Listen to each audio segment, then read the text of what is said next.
Hey, Breaking Brown family, it's Yvette Carnell coming to you once again. Apologize for the delayed time. We got started, the lights went out. Somebody said the devil is a liar. I don't know. I just know the lights went out. So I'm going to give you a time, as I always do, to if you're watching this, on Facebook, click the like button for me. Just take a moment to click the like button. Click the share button for me. If you can, just click that share button, share it with your friends. If you're watching on YouTube, just take a moment to go up and hit that subscribe button for me.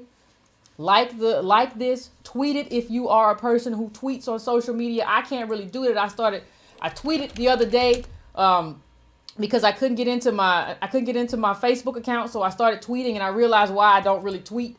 It just usually comes from my Facebook. I just can't get into it, and people who don't know a lot about things are real bold and loud on Twitter. So I don't really do Twitter like that. So I'm just gonna give you a moment while people file in to kind of get yourself situated. Today, what we're going to talk about, though, I can tell you already, what we're going to talk about is black media. And I think given that we're at the end of the Obama administration, that's what we are. Obama's almost gone.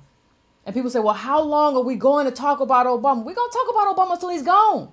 Like when he's gone, we'll stop talking about it. But I think now is the best time to talk about Obama's legacy, what Obama meant, how we succeeded in terms of or failed in terms of holding him accountable. And I think the next few episodes, where we do Breaking Brown Live, we're going to talk about that in the lead up to my kind of, for lack of a better word, to call it the Obama party, if you will. Where I heard Obama had a party. He had a party. He had a party. And black media covered it.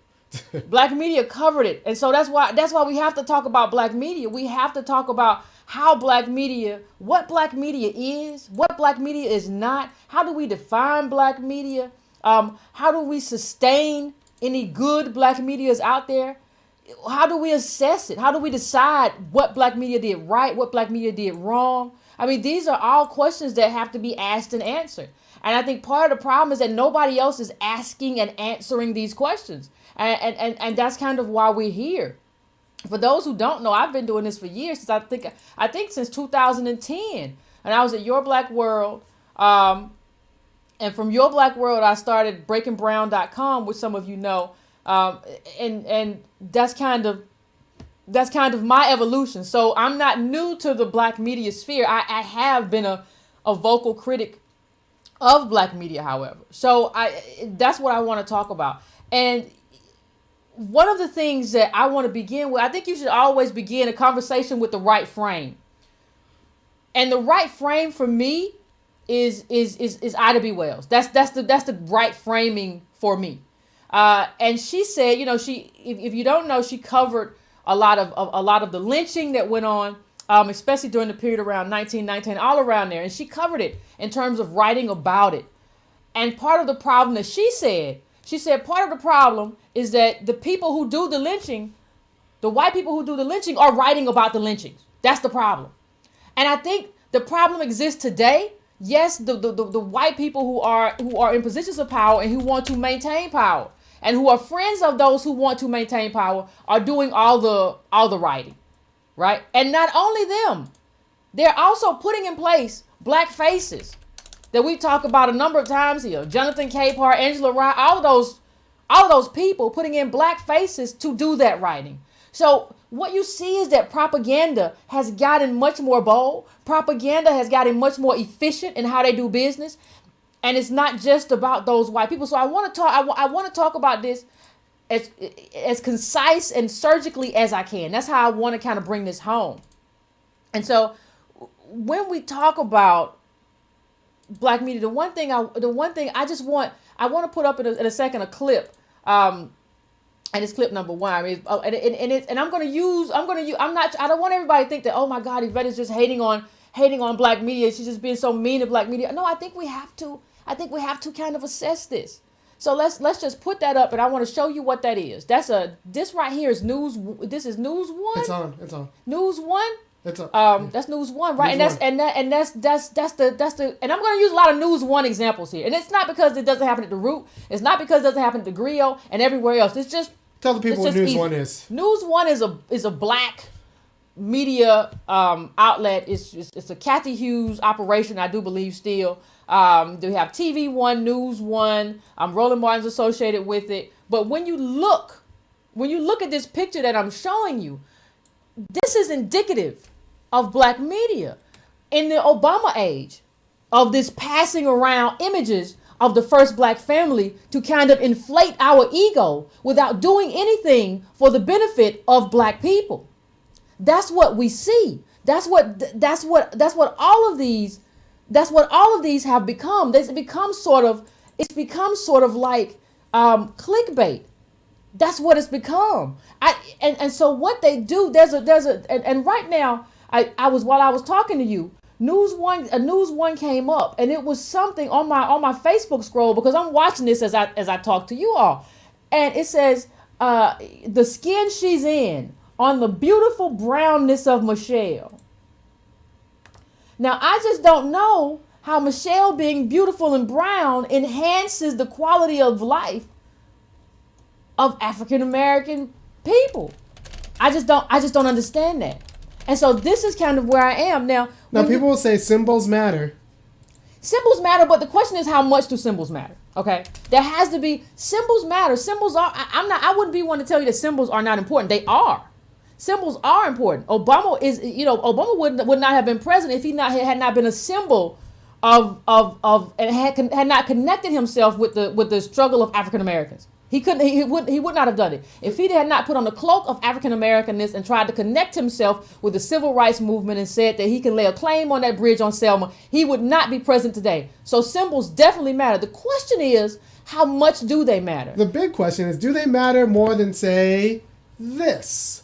That's the question. Yeah, do they matter more than that?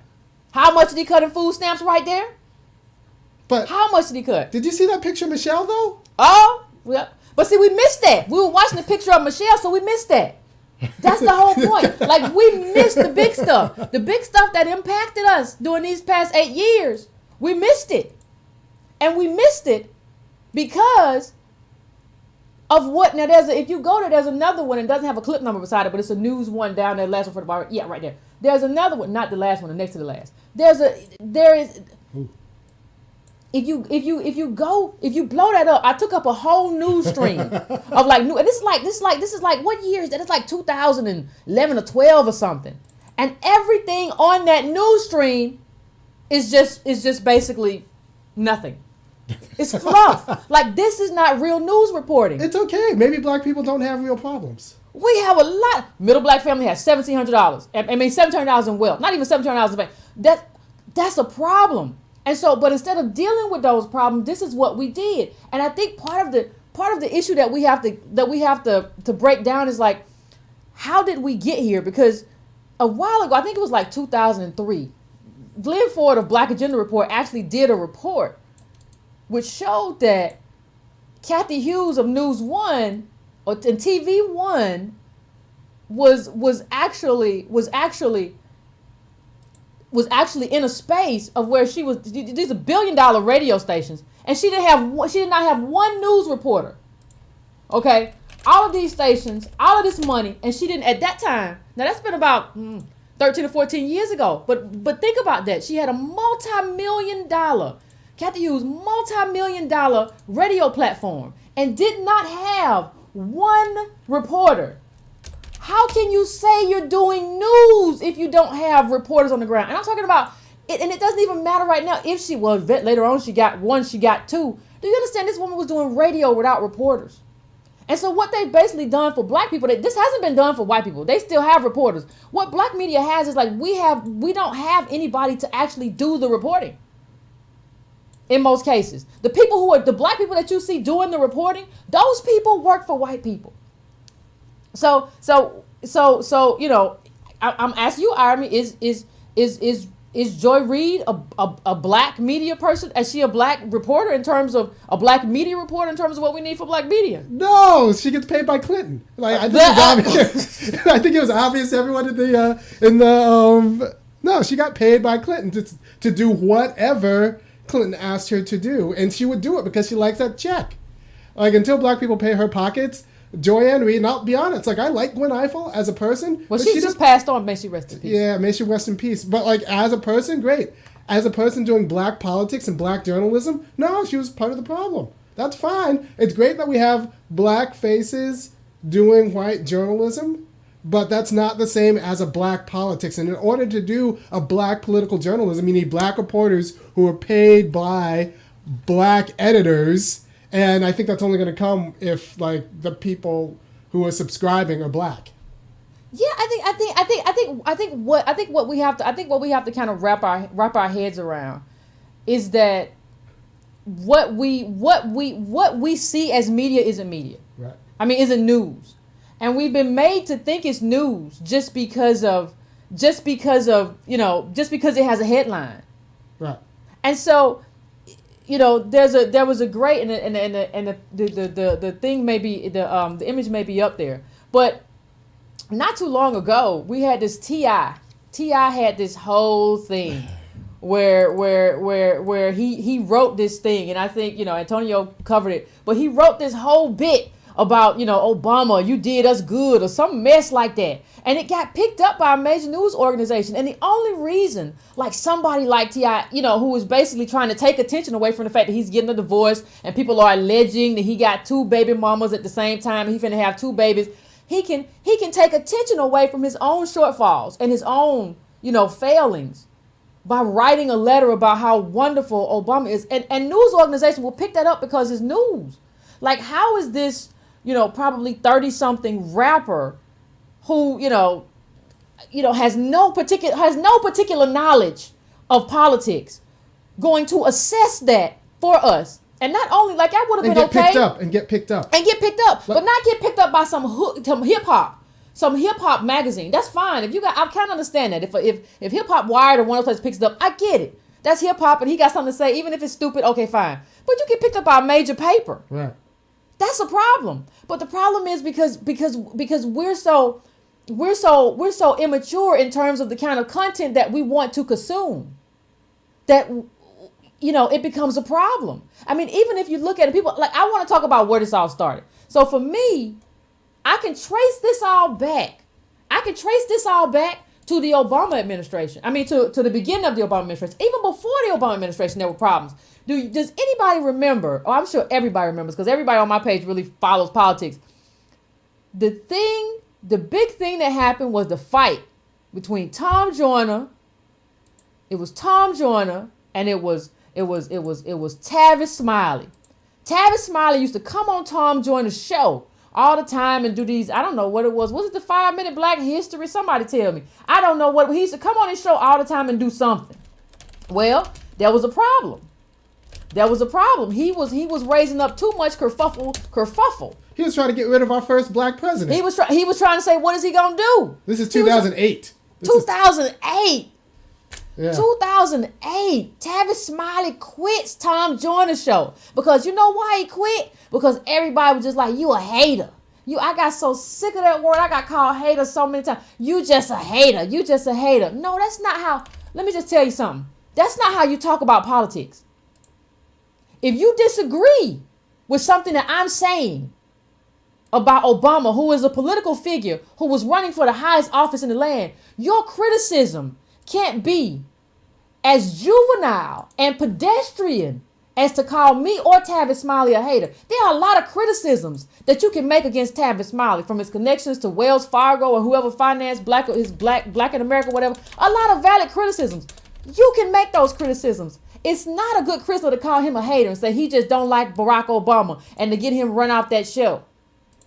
And for Tom Joyner to do that. That's not a good criticism. That's not a fair criticism. But that's how this whole thing got going, to where we couldn't pay attention to stuff that actually mattered, because we had these people focusing on basically beating down people who were critics of Obama. And Tom Smiley, in his defense, he was just saying, I don't think Obama is organizing to put money into the pockets of poor black people. And he was right. And he was right. He was dead right. And Cornel West was right.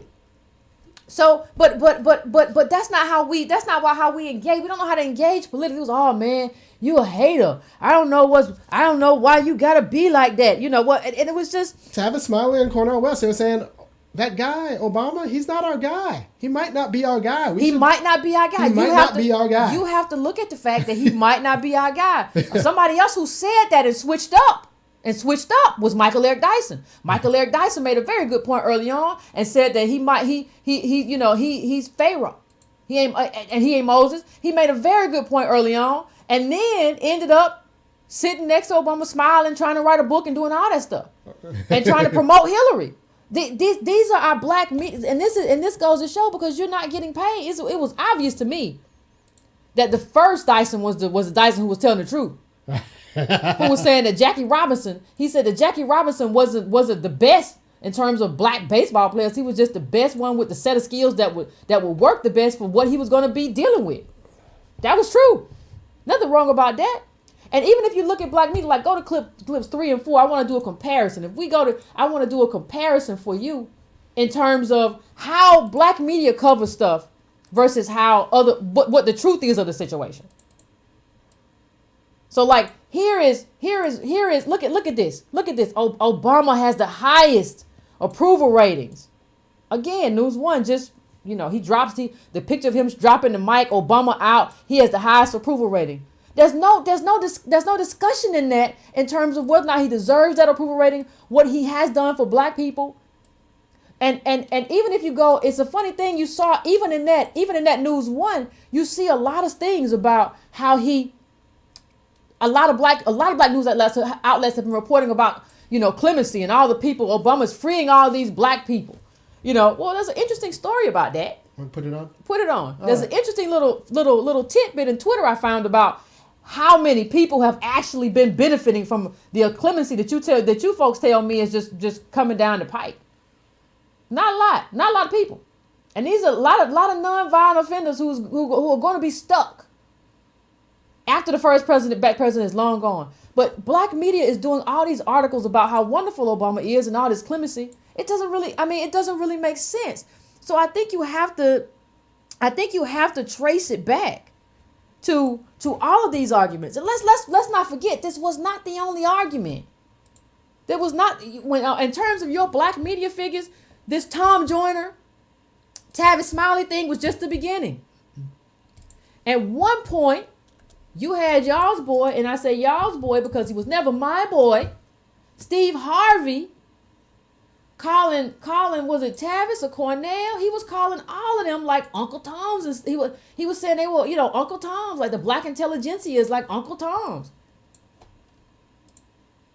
Come on, man. Like, and the thing that got me about that is all of y'all, and the irony of Steve Harvey calling anybody Uncle Tom, but the that's just kind of ironic for me. But the irony of that all of these black people who were saying, hey, let's wait a minute.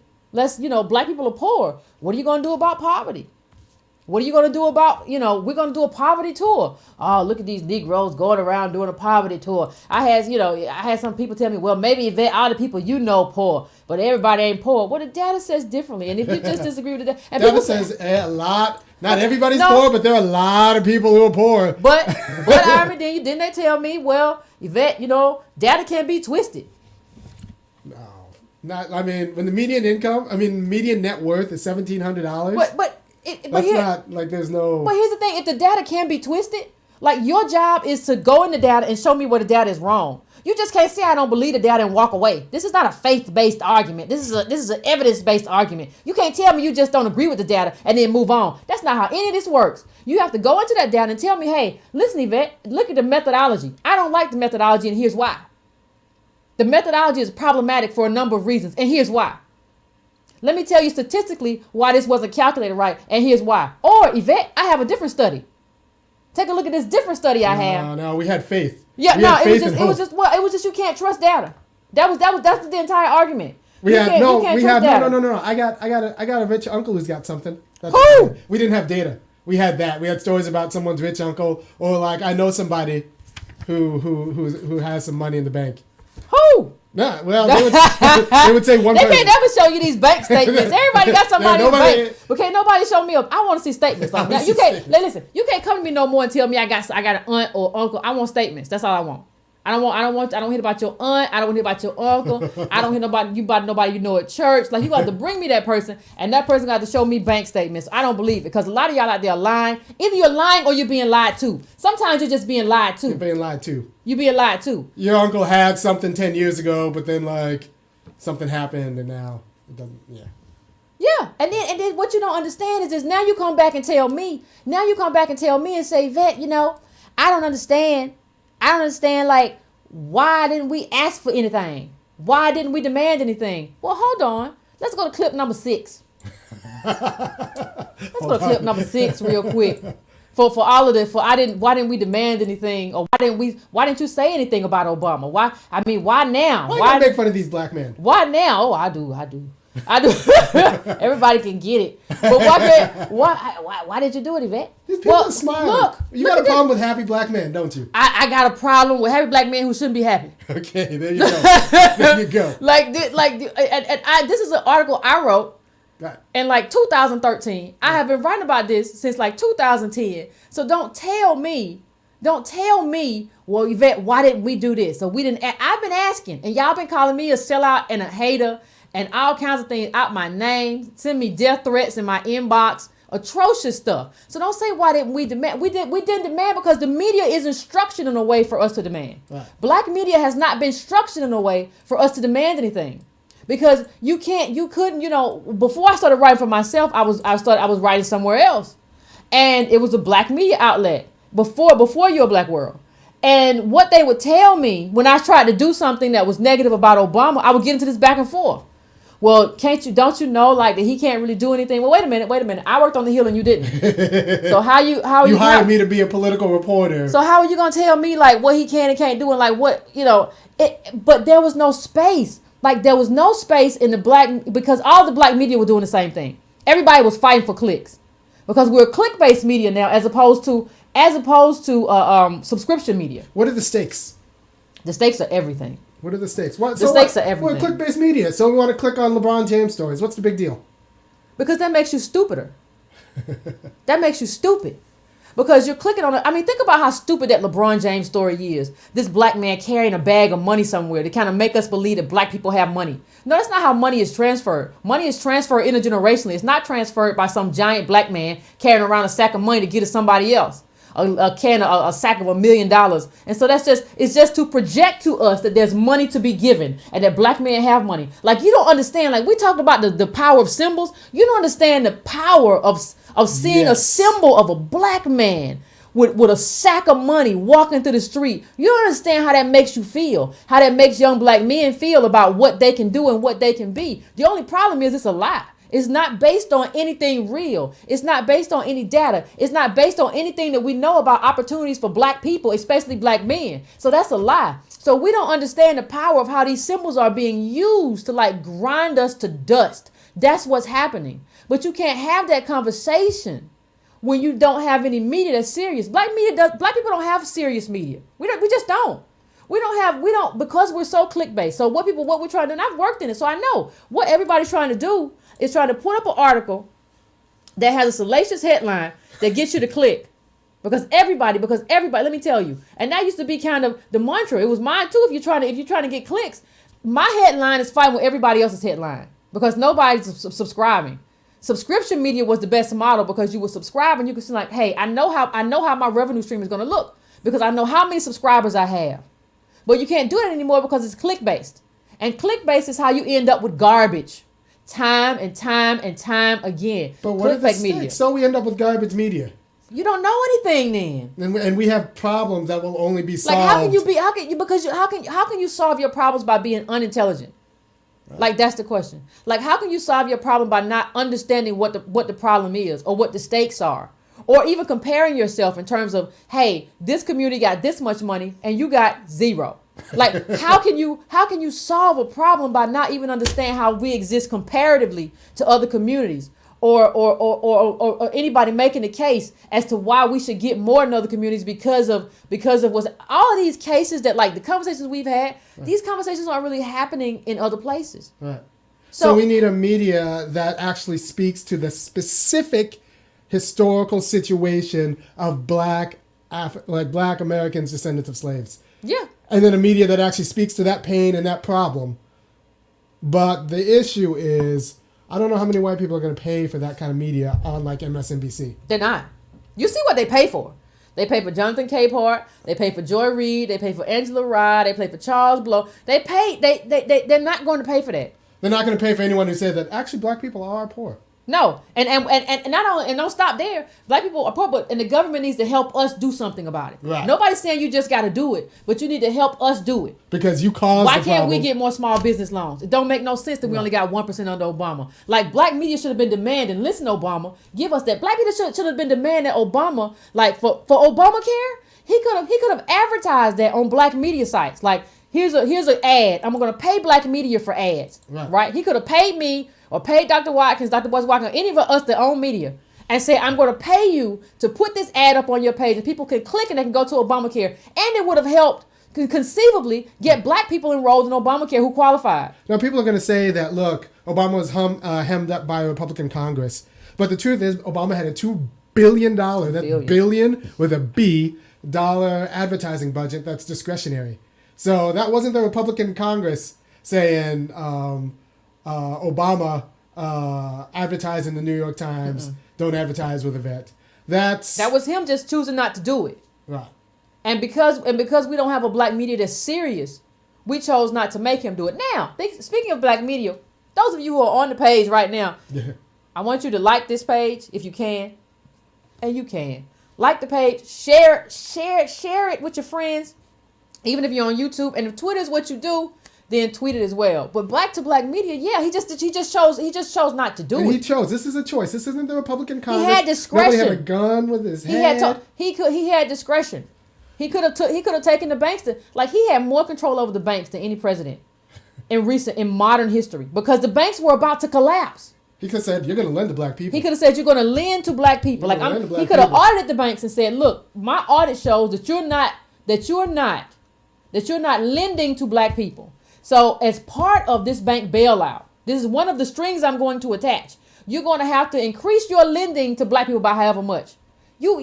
That's what you have to do. But there was no black media demanding that we be anywhere in that bailout, that any of that bailout had anything to do for us, that we had to get. Like everybody's in there all the time asking, what can I get out of this? Everybody's in there. That's what happens all the time. People are always asking, like, how do I get something out of this bailout? Instead, black media was like, oh, the black family is so beautiful. Have you seen the first family in the White House? Have you seen they got a dog? Have you seen a little black dog they got? At the same time, black people were getting kicked out of their houses. And now can't buy one in Los Angeles. Yep.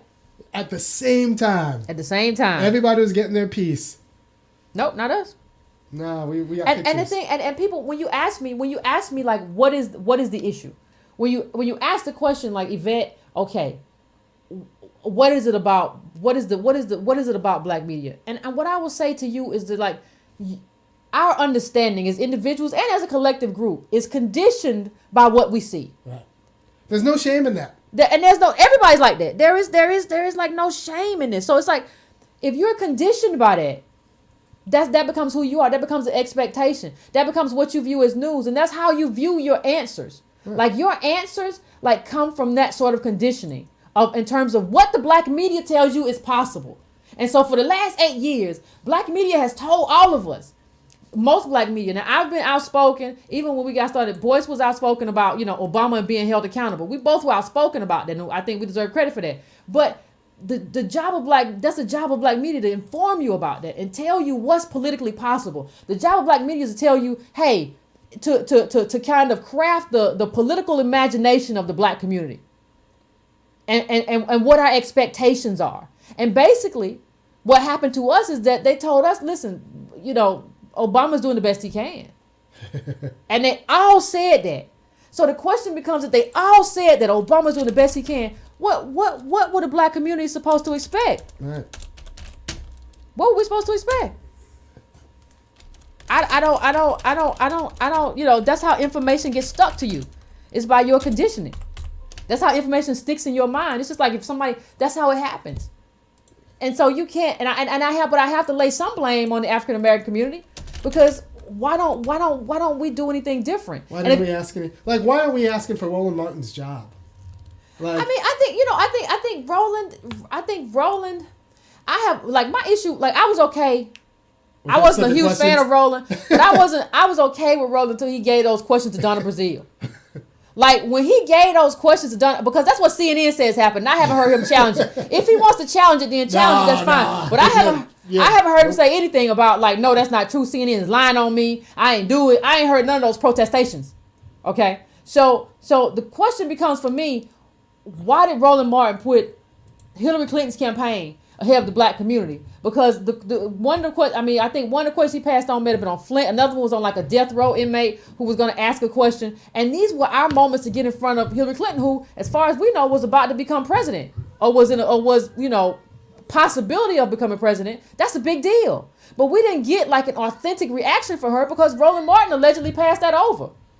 So that becomes a problem. That becomes a problem for me when your allegiance is not to the black community, your allegiance is somewhere else. But then we got to talk about what the solution is. What is the solution? The only solution I can think of is that black people have to pay for black media. Right. All right, so people say, like, why don't you guys just do it like the Jews? Well, honestly, let's talk about the Jews for a second, just a little bit. Because there's AIPAC, which advocates for Israel. And then there's the Anti-Defamation League, whose entire reason for being is to control the image because they know that image matters. Yeah. Because they know that image matters. They have an entire media wing that's just as big and just as powerful and just as, like, intimidating as AIPAC, almost as intimidating as AIPAC. So where is our media watchdog? We don't have one. That advocates to make sure that people are telling the truth, and a truth that works to our advantage in the media.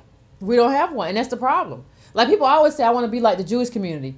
Well, there are a lot of problems with that comparison, yeah. but they have like their own propaganda wing, which I admire. They have somebody that protects their story, protects how their story is told, and there's swift justice and retribution. Nobody wants to mess with the anti-defamation. No, nobody wants to mess with it. And there is swift, they will check you in a minute. We don't have anybody to do that. It's not going to happen. So we have to have that media, and the only way I can see it done is if black people pay for black media. I can't see it happening any other way, because and people will say to me, well, Yvette, you said that we don't have a whole lot of money. Yeah, we don't. We don't have the money, like, to create, like, our own CNN right now. Like, that's not what I'm talking about. Or our own, but I'm talking about we have the money to pay black people enough to maybe get some reporters out somewhere, or pay a reporter full time. Yeah, look, if I could have 2 interns, even this show would be better. I'm just saying, people. If you kick down to www.breakingbrown.com and kick down for Yvette, we live in a with 2 interns, I could do an incredible amount. We live in a capitalist society. Everything's better with money. Because that's just how we live. And this, how people tell me, well, Yvette, I'm anti-capitalist. I understand that. I think capitalism is problematic too. But that don't have anything to do with anything. We are what we are. Either we're going to try to do something that's beneficial to the community as a whole, or we're not.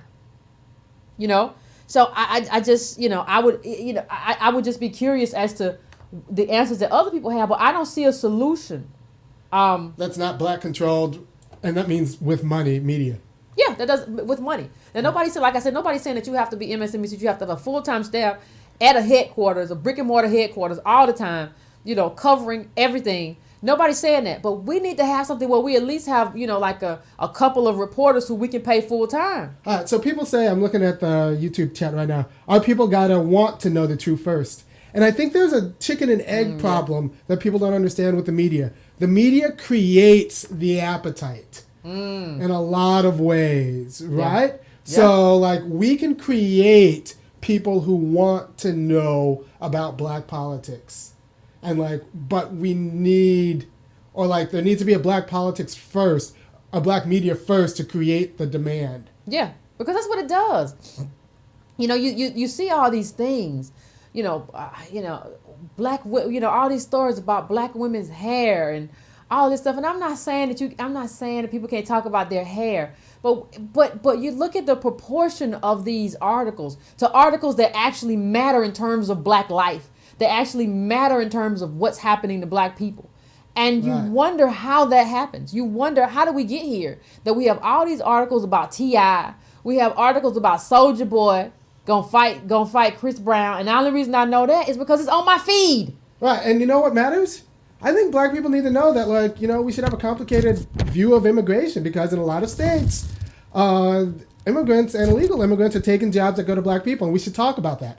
That should be an issue. Anytime you see a black face on television, that should be the issue, and that should be the place we talk about. We start talking, and like, I'm not anti-immigration necessarily, but like, that should be what black people on television are talking about, not T.I. Yeah, but the thing is, but people don't understand, like, the job of, like, the black people that you see on TV most of the time, and I just want to, the job of most of those people is to funnel black votes to the Democratic Party. That's their job. As is, too. As is. As is. not like make the Democratic Party better or hold the Democratic Party accountable or say this is what black people want in order to vote Democrat. No, their job is to just is to funnel us to the Democratic Party and tell us that the Democratic Party is wonderful and is full of unicorns, and the Republican Party is the only alternative, and that Republican Party is full of white knights riding horses that are going to come and snatch you from your house and lynch you tomorrow. That is their job. That's what they do. Their job is not to help you or to present information to you that's helpful. Their job is to make sure that you vote Democrat. I mean, when you saw what Al Sharpton did when he had Politics Nation, notice how he was gone right after Obama was gone. All these people are getting shepherded out. But if you understand what Al Sharpton did, there is if you go on YouTube, there's a very good YouTube video which actually shows that Al Sharpton, his talking points were the same as the White House talking points. No, he doesn't do research. He takes the White House briefing and then rehearsed it. And that's the show. And that's the show. Because, like, that's what happens when you don't do real journalism. Like, that's what you do instead. Yeah, you just reiterate what the White House said. Right.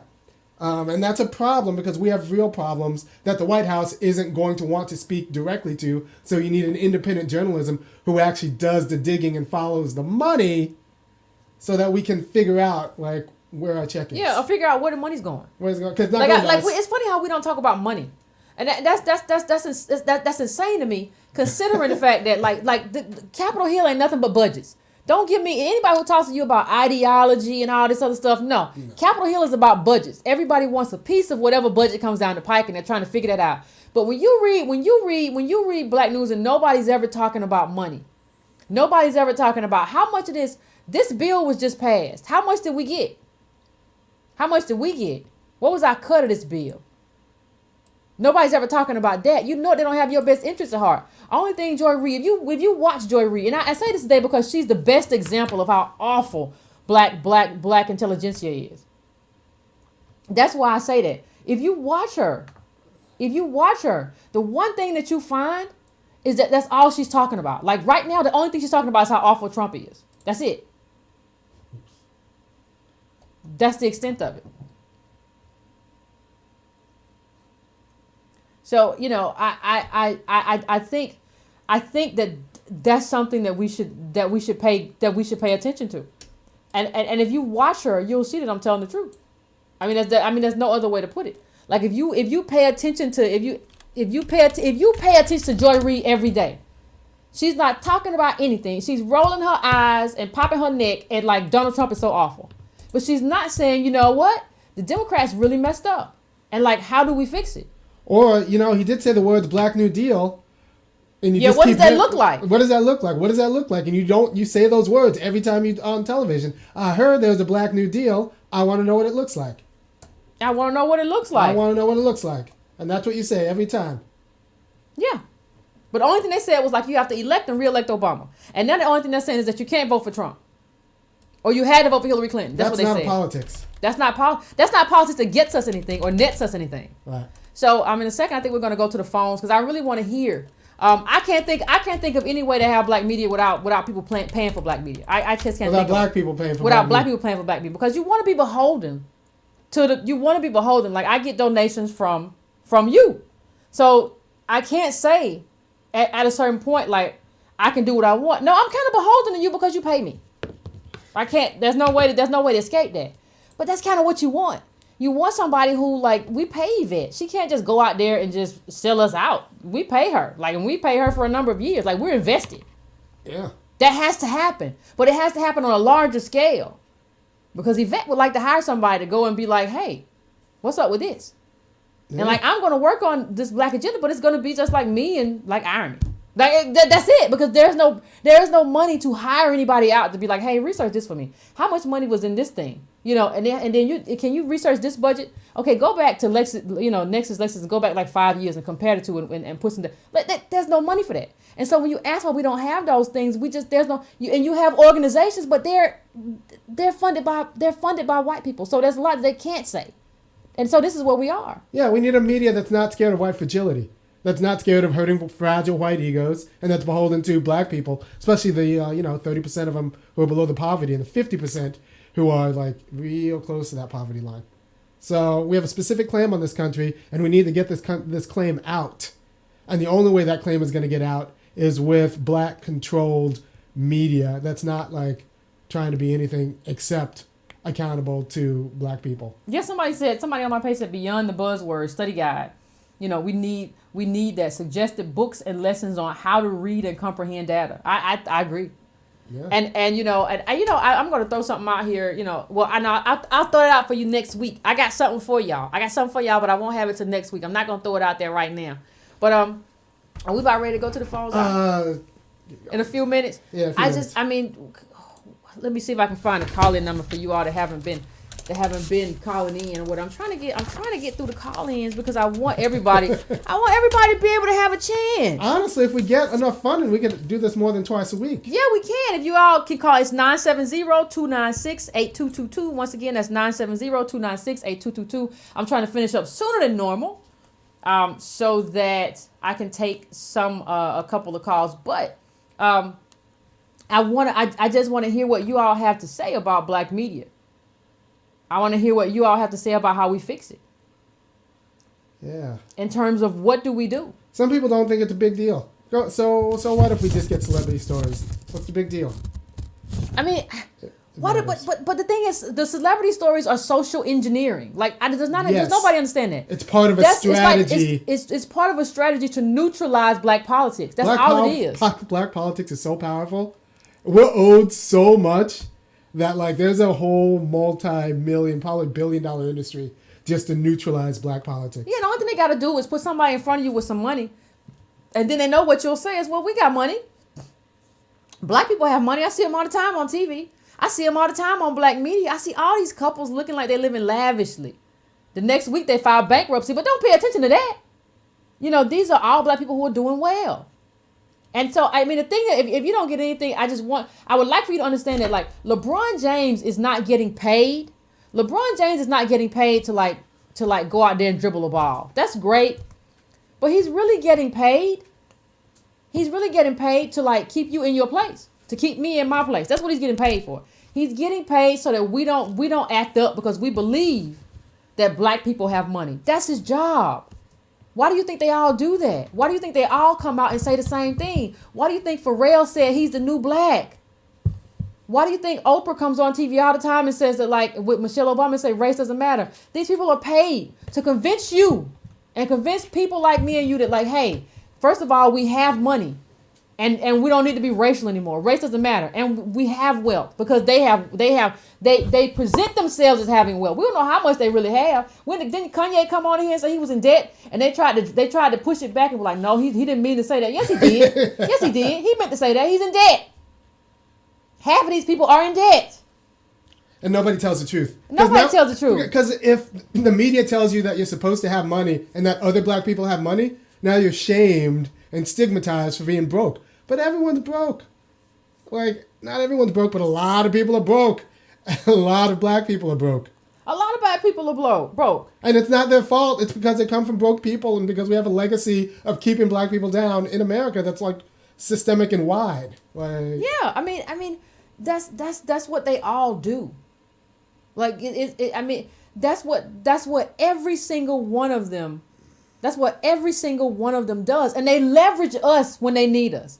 So you had what? Jada Pinkett Smith coming on and saying, yes. coming on and saying, you better boycott the Oscars. You better boycott the Oscars because my man didn't get nominated. Well, that doesn't really involve black people. That doesn't even really involve most of Black Hollywood. The people who work behind the camera, the makeup artists. Yeah. It doesn't involve any of those people. That just involves your husband. And so what they do is, it's social engineering, but then we use it. Then we allow them to use our political capital as leverage. So whenever they feel like they're slight, they can be like, I'm black and I've been mistreated, and we all right behind them. Oh, you got to treat this wrong. We start hashtags. I got no. You got to at some point realize that black celebrity is a big part of the problem. Yeah. And black celebrity is being used to leverage as leverage against black people. So, I mean, at some point. People say, like, look, we are controlling our image. You got both Hidden Figures coming out about a black mathematician, and then Fences. And I think those are two different movies. And real quickly, I think Fences might be the more important movie. I'm not saying anything wrong about Hidden Figures. I think it's wonderful that like we need to acknowledge that black women and black people and black women especially were critical to NASA's success, and that's a story that needs to be told. But they were exceptional. They were exceptional people. And what I like about Fences was that those people were not exceptional. They were just struggling being black. And that's the story that needs to be told. I think that doesn't. I mean, Fences was even more complicated than just struggling being black. Right. Fences was, there are a lot of good points in that movie, in terms of a lot of things. I think Antonio Moore pointed out one where he talked about the roof, and he said, are you going to buy a new roof, or are you going to buy a TV? But at that point, a new roof was like the same for $200. Was the same as a new TV. So it was very easy to make the argument of I'm going to buy the new roof. I'm going to save for the new roof. But now because globalization has made everything so cheap. I mean, that was the point he made. That like globalization has made everything so cheap that you can't make that argument anymore. So you're buying all that cheap stuff. You can't make that argument. It doesn't work anymore. Yeah, roof is $8,000 and a TV is. Yeah, and then the thing is, like, we have to be honest with ourselves, right? Like when you see Fences, like when I saw it, like the husband, I can't remember his name, but the husband is so broken. And you ask yourself, but like he's broken because he's doing the best he can though. Because these are the children of slaves. Like when you hear about who his father was, like who did you expect him to be? Like what did you expect him to grow up to be, having a daddy who was like that? Right. So I mean, Troy Maxson. Yeah, Troy Maxson. So what did you expect him to grow up to be? What he did, whether you liked him as a person or not, he grew up and he decided to be responsible to his family. Even if he couldn't be loyal to his wife, he decided, I'm going to be responsible.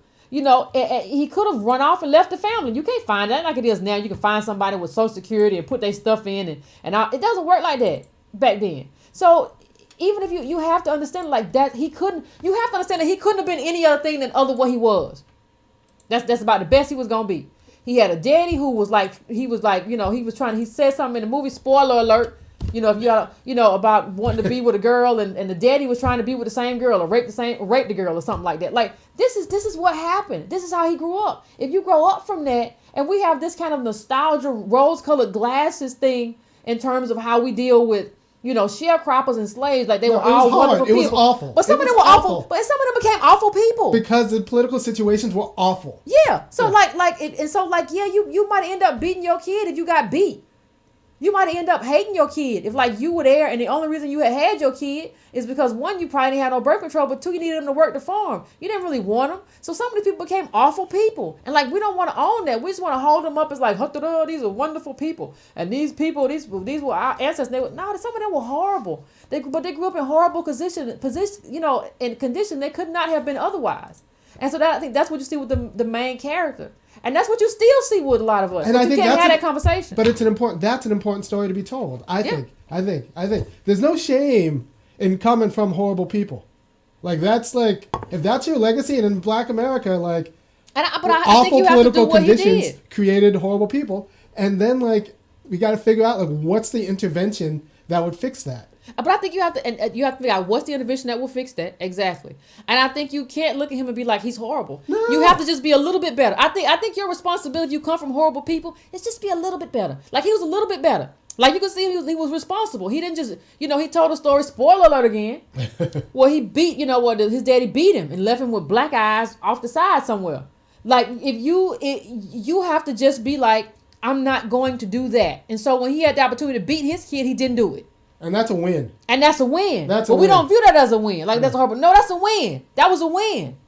Because his daddy was worse than that. And he became a little bit better. And his son became a little bit better. And that's how things work over generations. And it's not going to get, and if you want it to go faster than that, you need help. You need help. You need help. You need a political solution. You need help.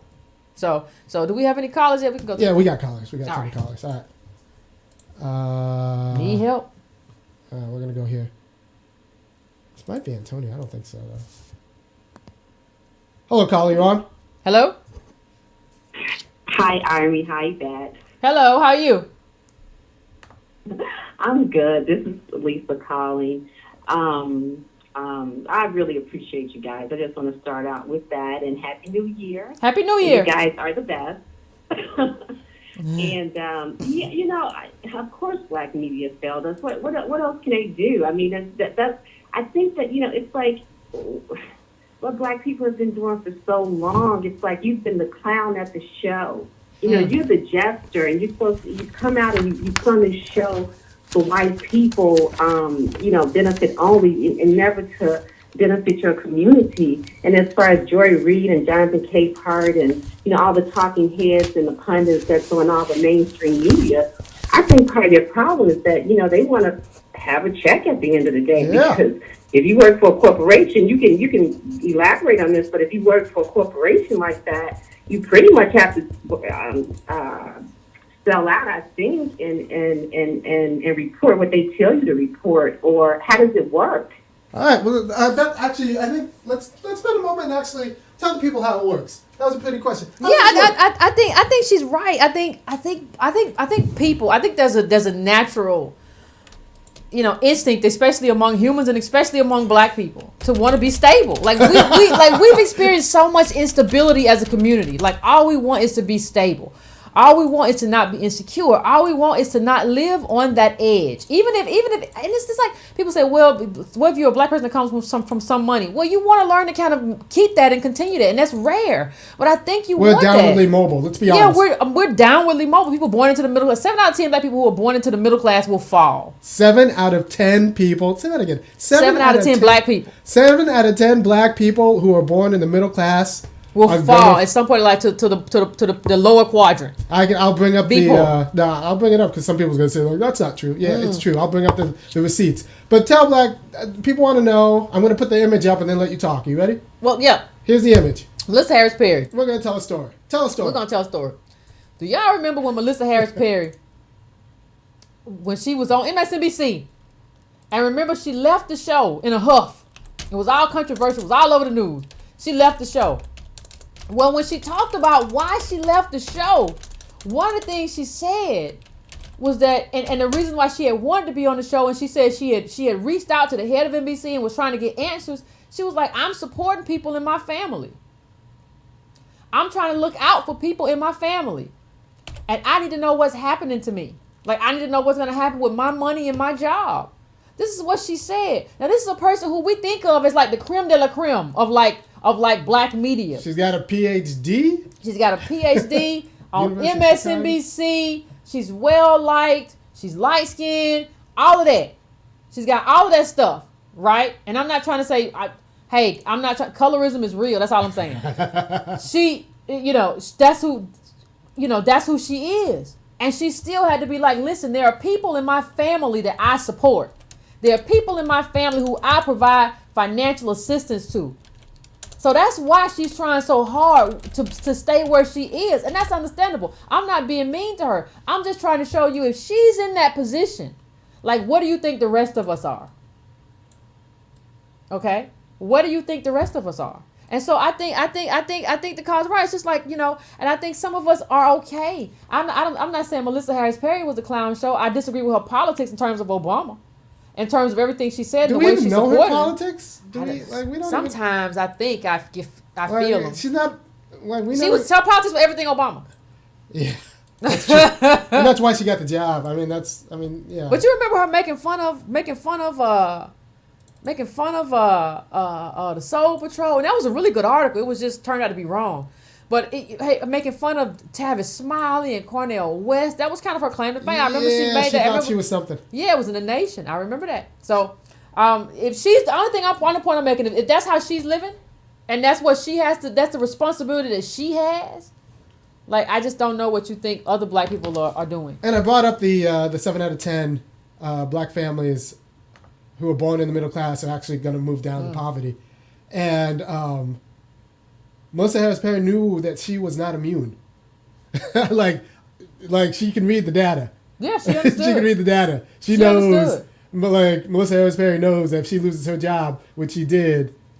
Yeah, she knows what's going to happen, and they know and they know how hard it is to find another job like that. Yeah, and so now she's writing for Ale or something like that. She's not doing. That's not MSNBC money to come on once a week or whatever she was coming on. Yeah, every Sunday. That's not MSNBC money. Plus, Ale's not going to let you do black politics. Like, no. When she interviewed the girl from Black Lives Matter, they had them in a high heel store. They had to talk about shoes. Political mind. Yeah, with, you got a PhD. Someone who's on the ground leading the black political movement. And then talk about shoes. They got you in there talking about shoes. What kind of shoes do you prefer? What kind of stilettos? When you're marching. Ew, baby, do this. I'm so sorry. I gotta get my check. Yes, and I need checks mean you gotta eat, so we have to find another way for black people to eat. And let's be honest, it wasn't just Melissa Harris. You can't eat like that though. You can't eat like that on black. You're gonna be eat like that on black money. You have to go get the Kroger 10 for 10. That's what I do. You can't eat like that. And let's be honest, let's not pretend Melissa Harris Perry was just taking care of Melissa Harris Perry. If you're the black person making money, you gotta take care of the people. You're taking care of Melissa Harris Perry. You're taking care of your kids. You're taking care of cousins. You're taking care of who knows what you're taking care of. You don't have a choice. You don't have a choice. It's not your choice. You're holding, it's not your call. You're holding up a whole neighborhood. It's not your call. You got people. Another caller? Yep. Okay. Let's take this one. Hello? You're on. Hello? Hey, you're on. Hey, Yvette. Oh, my goodness. Hey. I'm on. Hey. So I want to say this real quick to all of your listeners. I try to donate monthly, so I think this month I'm going to have to donate because I have to donate. I think it's very important to not only donate, just that one time when you're asking, but I think just to continue it, I think everyone should try to kind of get on a, just like a monthly, even if it's just $50 or something, just kind of, donate monthly just to make sure, it continues to grow. Because I think that's a problem, in the black community as well, just kind of supporting but continuing to support. So I agree. I wanted to go ahead and tell you guys that I do agree with you guys when you said that nobody is telling the truth. I feel like black celebs are continuing to mislead the black race. And what I mean by that is like they're always posting things to social media. They're always like posting all these things that to me is depreciating value daily. And I just feel like a lot of times it's like illusions, it's further pushing that agenda of we can only be in like an entertainment or entertainers. And most of the time, when it comes to the entertainment industry, whether it's, athletes or musicians or anyone like that, they're usually making someone else richer. Whether it's the sports agents and the owners, they're making it richer than them, more rich, or it's with the rappers, they're making the music companies and everyone more rich. And even the actors, they're, like you always speak about, they're kind of begging for wanting to be, wanting recognition for, the Golden Globes or, all of these different award shows, because ultimately they're making the studios richer. And I just really believe a lot of times it's just really, really not, their things, and it's not, you can put I want to say it's really not from an entertainment standpoint. It's not their things. It's just further pushing that illusion that the illusion of the entertainment, because I think that we are ultimately making everyone else richer. And I want to point out one last thing. Sure. I also believe, like with T.I., I don't know if you heard, but he penned an open letter to President Obama. And I want to kind of roll it back to when I was saying, it feels like it's kind of illusions, and they're continuing to paint this, we're rich. Well, we're not wealthy, but we're rich. He's allegedly being sued for almost $1 million for 7 different pieces of jewelry he never returned. He got it on credit or he financed it.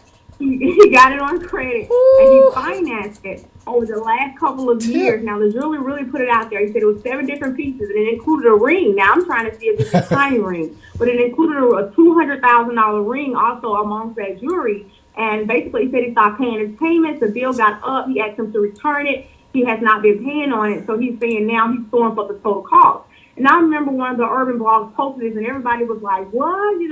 As if they didn't believe that his jewelry wasn't his. And exactly. I said it's just all illusion. Exactly. I'm sorry, what you saying something. No, I said exactly. I think it's all illusions. Like, it was the black race. Like, oh, my God, he's... $1 million. The 7 pieces weren't his. The rings and the watches they're posting every day is theirs. And he's not the only one fronting. But I just feel like instead of him pinning it, I'm sorry. No, thank you. I appreciate that. But listen, thank you so much, Kyle. But I appreciate you calling me because that's a great story. Because the thing about it is, the thing about it is, I thank her for calling in because that's the best story. What 50 Cent told everybody though. 50 Cent, I keep going back to 50 Cent image. because he admitted it. He was like, I go and I melt jewelry and I use that to create more jewelry. He admitted that, and what she's saying is so true. And everybody's like, oh my God, I can't believe that might not be his jewelry. Why not? Was it? What's the boy's name? Swiss Beats was supposedly allegedly stealing. They were giving him cars to drive around and he wasn't returning. But he was supposed to be given the cars to drive the cars around to just basically kind of show himself as as to create an appetite for luxury amongst black people. And that was his job, to fool you. That was his job. His job was to fool you into thinking other black people have money and to make you want what he had. Right. That was his, allegedly. So I put a clip up of a. I can't find the moving clip right now. Negro? This is this is some rapper out in New York. And this is the Breakfast Club. Breakfast Club has pretty good traction in the black community. So they hired this rapper in to come in and throughout the entire interview. Is that Young Gotti? Yo Gotti? Yeah, that's his name. That's his name. Well, you know your people. I try. Look at you. So he came up here and brought all of his money, brought his money counter, and counted his $200,000. Although that, anyway, he counted his money on air while giving the interview. What does that do? His job, But to a certain extent, if you never had anything and you find $200,000, I just think you just lose your mind. I think you just lose your mind. And you know your role and you don't care because you never really had anything. So your role is to manipulate people. It's up to us to see through it. Because I think he kind of understands at some level, maybe not a sophisticated level, but he understands at some level what his role is. But people understand hip hop. So what's the role of the Breakfast Club in that? I mean, the role of the Breakfast Club is to give these people a platform to do whatever their paymasters want them to do. Whatever they have to promote. You see in the back of that picture. You see in the back of that picture that they always have products. Sometimes they have F and vodka back there. Sometimes, depending on who's selling what, they have it in the back. That's their job. Their job really isn't to interview. Their job is to promote products through hip hop artists that come on their show and other people come on their show. Who funds the Breakfast Club? I don't know. I mean, it's a radio. It's a radio show. I'm sure it's owned by. Someone ask anybody know who owns the Breakfast Club? Tell me. It ain't no Clear Channel stuff. So I mean, who's paying them? I don't think it's Charlamagne the God. YouTube, Facebook and YouTube will come. Yeah, out. let me know. But yeah, I mean, Phil Bennett says Clear Channel. Oh, I thought it said it. I said it wasn't Clear Channel. Well then, Clear Channel. Well, I mean, and that's the thing. He don't Clear care. Channel, you're telling me Clear Channel's not in it for black people? No, they're in it. They're in it to make money from black people and to use that to promote to do stuff for white capital. White capital is going to make money through Yo Gotti or whatever his name is. They're going to make money through him. They're going to sell that product because it's not his product they're selling. He's just the mouthpiece. Just like 50 Cent is going to go there and sell F and vodka. Right. Puffy's going to go over there and sell Ciroc. They don't own these companies. They're mouthpieces for these companies to get black people to buy that stuff. That's who they are. That's what they are. Now, I'm not saying they don't ever interview other people other than that, but that's their bread and butter.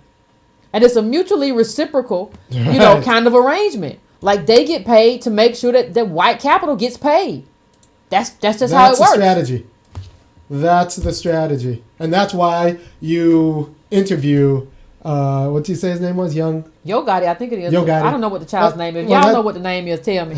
I don't know. I think it's Yo Gotti. Young Gotti. Shit, I don't. That's why, and when he says, I'm going to bring my money counter, they're like, yes, do that. Yes, because black people love that. Like, it's like black people love that. They love to see luxury. They love to see. Like, if you want to see a bunch of retweets or shares on Instagram or a bunch of comments, let a black person share their Bentley. Let a black person share, like, their Rolls Royce or whatever. It's wonderful. I mean, Man, 3 years, Yo Gotti's going to be driving Uber, and then what are you going to do? You going to show that? No, he's gonna be like Soulja Boy. He's gonna keep trying to convince us that he's gonna move into an Airbnb. Allegedly, he's gonna move into an Airbnb and like, this is my apartment. He's gonna move into luxury Airbnbs like $5 a night. Be like, this is where I live. I just bought this. Because that's what you have to lie. Like, you have to lie to keep up the facade, because what we want to see is wealth. We want to see luxury. Like, that's what we become cut. And if we don't see that luxury, we're going to say you fall off. You ever see how they all sit next to the camera? Like, they all be into the camera real close. Like, unless they somewhere else, like you probably in like Redman's apartment, which he should have been in. Like, that he was being honest. So I don't know. Another call? Yeah. Let's do it. Hello? Yes. Hi. My question is, when we have journalists such as our writers that consider themselves presented in the public society, like Joy Reid and so forth, right. Even if you get to that position of a job and you work for a corporation, and if you stand behind being a journalist, why do they bend so far based on prestige or interest into network of power to be invited to the White House and so forth, over what's good for the whole black society, which they fail to realize at any point they can be dismissed, because who will want someone that can't stand up for their own community when they're talking about issues, and they'll present and rally around other cultural issues, and they won't stand behind their own culture. They don't even see that. Those people don't even respect you, don't have any kind of alliance to you. So to me, they're nothing but clowns. They just, I don't care, they're not presenting being a true person, have no integrity, because that hurts not only yourself and your family. There's nothing wrong with having enough capital or finance to live on, but why does it have to be expense of others, of the whole society? That's something that affects all of us, or for instance, you never hear the voice of those that are the working poor. We're all as if we're just ignorant. We're not researching. We're just taking all this information in. We're following the celebrities. I don't do that. I don't have that much, but I'm smart enough to know that I got a brain, that I research stuff. I look at stuff. I watch the Harvard, and I see some of the our intellectuals that get on there that are on the forums. Ta-Nehisi Coates, Dr. Khalil Muhammad. He just got left Schomburg to go to Harvard, but he did do a good book on data lies. He did a very good video how we could take data and you could screw it to certain things that you want to do with it, or it could be positive, negative. We have to understand that anytime that we see something, observe something, you have to ask a question. Where did it come from? Who's presenting it? How did they accumulate the scientific data? How did they gather the information? Every time, even when I'm watching you, I do the same thing. I watch what you're doing. I see what you've done before, how much information that you're providing, and so I can come to some kind of conclusion across the board, for different topics, wherever my interest may be. And for me, it's always black first. Are you coming from historical? Are you looking at the historical matter within the black family in America? Because we have to take that in consideration when we're dealing with current topics. Because that all comes together. The pieces of puzzle, there's a connection. It's not so much of one thing that just happened, why black people don't do this. We have to look at the fact that our CBC, Black Caucus, our politicians, they have alliance to the Jewish designers, because that's where the funding comes from for the elections. They tend to go against them. Thank you. Thank you. I'm just trying to. I appreciate your call. I'm just trying to get to. I'm just trying to get to a bunch. I'm trying to get to a lot of calls tonight. So I appreciate you, but I can't stay too long. And let's be honest. Let's be honest. There's a limit to it. Hey, I'm on YouTube, and I think, and in terms of the Jewish community, I think we should. I think there's a lot of stuff we can. I mean, there's some stuff that's not parallel, and we need to find our own solutions. It's not gonna work because they're white too. But I think there's a lot of stuff we can learn from. So I'm not going into. I mean, in terms of like they have their own ADL. Like we can't have one like they have one, but we need to be able to at least challenge people who tell our story all backward and wrong. So I think there's a lot that goes into that, but I'm not going to get into all that. But I do think there's something that she said that was important in terms of proximity to power, and how, we see black faces. The closer they get to proximity to power, the less they have to say about the plight of black people. And I think that's intoxicating. But I don't know, Renata McGriff, if you're listening, call in. Also, Janice, because they both have huge, Janice Pete Graham. Okay. Yeah, if you're listening, call in, because there are people who've done it before, and people chime in on Facebook. If you've worked in media and worked in communications and found yourself policed in order to or disciplined in order to rise, let me hear it from Facebook. Let me hear it. Next call. Yeah, next call.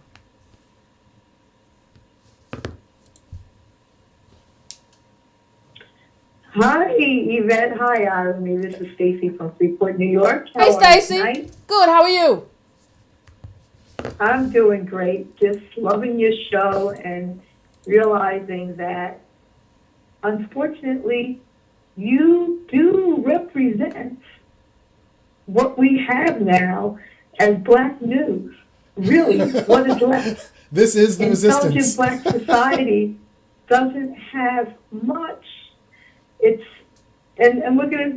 I will ask you a question at the end of just a couple of seconds. I'm looking at the Miss Leadership class, as you've put it, and you have a network, the OWN network, Oprah Winfrey Network. The only thing I have seen on that, which seems to run 24 hours, is a show, The Haves and the Have-Nots. There is no news being disseminated there. Okay. What happened to the days of Gil Noble? Yeah, I watched Melissa Harris Perry, Rock Newman, Tony Brown, Tavis Smiley. There's really nothing going on. I immediately tuned to Boyce Watkins in the morning to get a little news. And there's just, you're the future. You guys working online, us supporting you, you're the future. We need to stop looking and listening to black celebrities, most of these politicians. We just don't, we're being led in the wrong direction in almost every way. And I'm listening to your callers. They're highly intelligent. I don't hear a bunch of trolls calling in and you having to hang up on them. But I just have to ask, is the future of black news online? Interesting. Thank you. Thank you. You go. I got some things to say about that. But, yeah. Go say them. Go right, say them. Go is say the them. future. I'm feeling Okay. froggy. You better Okay, jump, boy. Thank you, Carl. I appreciate it. All right, so I worry about internet saturation because, honestly, there are a lot of black people online, but there are a lot of black people who actually, like, it's an extra bill to get consistent media. Then you need to know somebody who's heard of Yvette. And we don't have marketing budgets. That's another reason you should, give over to Breaking Brown to get us a marketing budget. So, like, we could use some marketing. we could use it. I'm sorry. Share this. I'm sorry, I got a little outside of myself. I'm sorry. Go ahead, share this. So, like, there are structural things about the internet. It's not as saturated as we like to think in the community, because, like, in cable news is. It is. We can get 8,000 hits, like, they're getting in the hundreds of thousands and, like, the millions of viewers. So, like, if we're the future, then the future is going to have to be, like, political policy that gets everyone broadband. Because, like, the rural poor black people who we want to speak to, who want to help get their water clean, they're not listening to us. So, like, black saturation with the media, and I think we saw this in the presidential campaign, which is one of the reasons I don't think Bernie Sanders did as well as he could have among the community. It's just because, like, the mainstream media has captured black America just for, like, structural reasons. Mm-hmm. A lot of them go down to the Telecommunications Act of 1996, which consolidated a lot of media into 6 companies now. And if you can't compete with Ted Turner and CNN, like, you can't get on Comcast. You can't get on Charter. So before 1996, there were 40 companies that owned 90% of the media. After the bill in 1996, there are 6 companies that own the media. So now you're not competing with 1 out of 40. You're competing with, like, NBC. You're competing with Viacom. And if Yvette can't bang with all of Viacom, then she's not going to get, like, you're not going to get on broadcast television. And I just don't know if internet saturation's going to do it. It's a place to start, and it's the only play we have, but I'm not sure. You see that hard swallow? Yeah, what's going on? Okay. Oh, yeah, you take it on Viacom. You take it on. Woo, y'all want to leave a black woman frazzled, boy. I be frazzled in the mud. Boy, I'm strong, but I'll be frazzled. It's you against Viacom. What? You don't have an army of lawyers? Woo-wee. I got a plane ticket and a passport. Let's take the next call. Yeah. Yeah, but no, talk a little bit about, can internet media get to black people? I mean, I think it can, but, like, the one thing about that is that, like, you're still getting the black people on white media. You're still getting the black people, and I love YouTube and I love Facebook. But they own us. I just want to put that out there. Like, I could not reach the people that I'm talking to right now. Like, all of y'all, I got, you know, by the time I wake up in the morning, I'll have about 3,000 people who've seen the YouTube. I'll have, you know, at least a couple thousand who've seen the Facebook. But I can't do that. I can't do that without YouTube and Facebook. I can't reach 5,000 people on my own in one day. So, but if the danger in that is at any time they can shut you down. Right. I got someone say YouTube is quietly fighting down black media. Whew. They've been good to me. Don't hurt me, YouTube. Don't hurt me, YouTube. I'm a fan. When are y'all gonna put a YouTube studio in Atlanta? I gotta go to LA to be at a YouTube studio. They said once you pass 10,000, you go to their YouTube studio. But I don't have a studio. That's not right. First of all, yeah, let's get our followers up too. We need to get this channel up to 20,000 people. I need y'all to just start, you know, subscribe and subscribe and follow. Yeah, subscribe. Tell your people. Like, that's a big deal. Tell your people. That's all we got. Forget internet. Tell your people. Yes. Tell your friends. All right, next caller. Yes. All right, you're on. Hello, Yvette and Army. Hello. Hi, how you doing? This is the young doc again. I'll be real quick. I know I call you too much, but that's fine. But I know you have a secret topic you want to talk about on your next show, and I was just wondering, you know, maybe this is a suggestion. If you give us some of the topics, we could probably study some and have like some real intellectual conversation at your next viewing. If you tell us, like, you know, the title or something like that. But getting into what I wanted to get into, I feel like we do get on Obama a lot, and I feel like on the 20th we almost have nothing else to say. But we got stuff to say. You know, going after our congresspersons more systematically and targeting a lot of their failed policies and overlooked agendas, because I think that's where the next bit of interest goes into, because these politicians aren't doing what they need to be doing, and focus mainly on black media. I feel like black media, we always like to do things in secrecy. We always like to check each other in secrecy, and we never bring, and that's why we have like contention. They always have an issue with beef. Like once you disagree with somebody, unless you address it secretly, you're beefing with them. And I think that's something wrong with our culture. And it goes back to what you say is the hater thing. Yeah. And I feel like that's very problematic. Especially in politics. The last thing in politics. we always, we as a community address first as best. And we need to stop associating those two words together, because once we have a first something, a first CEO, or first, we automatically assume they're the best. And I've never seen someone do something for the first time and be the best at it.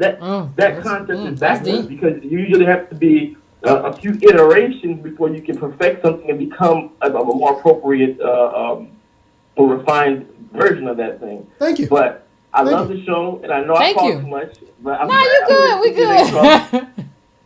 Thank you. I appreciate it, young doc. I appreciate it. He has some good stuff to say, but now I think he made a couple of points. I aired out. He said one of the things he said. Well, the thing you should know, like he said about if we know we can do some research. It's going to be about Obama when the next time we talk. Now we're going to do a show tomorrow, Army. Yeah, we're going to do a show instead of Wednesday at 9. We're going to be doing a show tomorrow.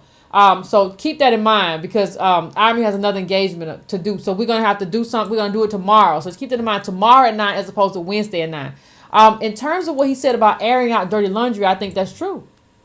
Because he said we have to air it out behind closed doors. I don't know Roland Martin or anybody I may talk about. I don't even know. And then the thing is, somebody will say, well, we're the only people who air our stuff and do our stuff in public. Well, what is Rush Limbaugh doing when he criticizes Harry Reid and calls everybody everything under the what is he doing?